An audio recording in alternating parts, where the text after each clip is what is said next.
గురుగారు, మన మనసులోని భావాలు మనకు తెలియకుండానే మన శరీరం అవతల వాళ్ళకి తెలియజేస్తుందని అంటారు. ఇది ఎంతవరకు నిజం? ఇలా అన్నప్పుడు ఇది కూడా ఒక విధంగా మన మనసులో ఉండే భావాన్నే తెలియజేసేది అవుతుంది. చెబుతున్నారా? చెప్పండి అని తెలియకుండానే మనం తల ఆడిస్తాం, నాడింగ్ అంటాం దాన్ని. ఇంతకంటే మించి ఆంగ్లంలో ఒక సూక్తి ఉంది, face is the index of the mind అంటూ ఉంటారు. మన ముఖంలో మనలో కదిలే ఆలోచనలన్నీ కూడా ప్రత్యక్షమవుతూ ఉంటాయి. ఎదుటివారికి మనం ఏం ఆలోచిస్తున్నామా తెలియజేస్తూ ఉంటాయి. దాన్నే ఆధునిక మనస్తత్వ శాస్త్రవేత్తలు ఫేస్ రీడింగ్ అంటూ ఉంటారు. ఈ ముఖాన్ని తల వంచుకొని ఉన్నాం, మన ముఖంలో ఉండే భావాలేవో ఎదుటివారికి తెలియవు. ఇది కొంత ప్రయోజనాన్ని చేకూర్చేదే, కానీ తల వాల్చుకోవడం అవమానకారకంగానో, మనసులో ఉండే భయం కారణంగానో, ఉత్సాహం లేకపోవడం కారణంగానో, ఆత్మ న్యూనతాభావం కారణంగానో తల వంచుకోవడం కనిపిస్తూ ఉంటుంది. ఇది కూడా ప్రమాద హేతువు.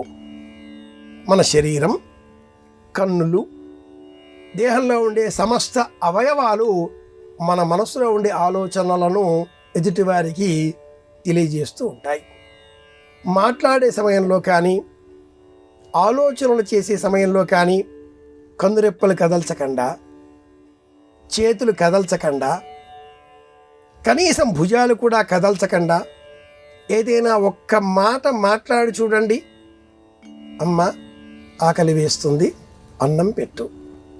ఈ మాట అనే సమయంలో కన్నురెప్పలు కదల్చకుండా, భుజాలు కదల్చకుండా, చేతులు కదల్చకుండా ఇలా ఊరికే కూర్చొని లేదా నిలుచొని ఆ పదాలు మనం అంటే వినేవారిలో భయం కలుగుతుంది. ఏమైంది మీకు అంటారా లేదా?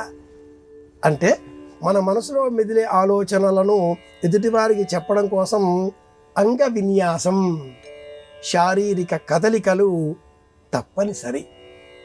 Verbal and non verbal communications అంటూ రెండు విధాలుగా మనం మనలో ఉండే భావాలను ఎదుటివారికి చెప్పే ప్రయత్నం చేస్తూ ఉంటాం.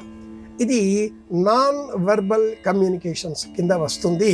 ఈ విభజనలో మన కనురెప్పల కదలిక, తలని కదిలించడం, చేతివేళ్ళు, చేతులు, భుజాలు, శారీరకంగా చేసేటటువంటి అంగచలన విన్యాసాలు, ఇవన్నీ కూడా అర్థాన్ని ఎదుటివారికి వ్యక్తపరుస్తాయి. ఇది విషయం.